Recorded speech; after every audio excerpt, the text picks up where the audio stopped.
Are you looking to find how you can find contacts in Yubo?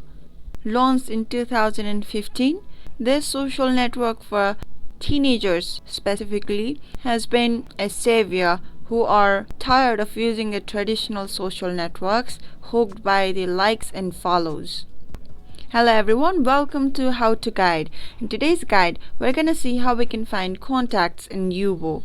So for that, we have to have our Yubo app installed in our phone, and after you've logged into your account, there is a Friends tab right here at the bottom section. If you click on it, there is Request tab and Discover tab. So if you click on the Request tab and if you accept the people, there will be a friend. So let's say I want to accept this person. Alright, accept. Now they are our friends. So let's go back to our Friends tab again.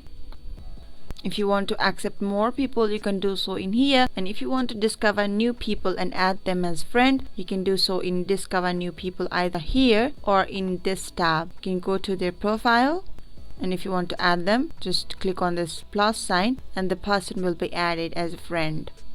And once they accept, you people are friends on Yubo. To find all the friends of yours, go to the profile avatar at the top section, and now you need to go to your friends here. Alright, if you click on it, you have the list of your friends. Now you know how to find contacts of friends in Yubo. Thank you guys for watching. If you liked this video, if you found this video helpful, do give this video a big thumbs up, and for future video updates, make sure you subscribe to our channel How to Guide. Until next time, bye bye.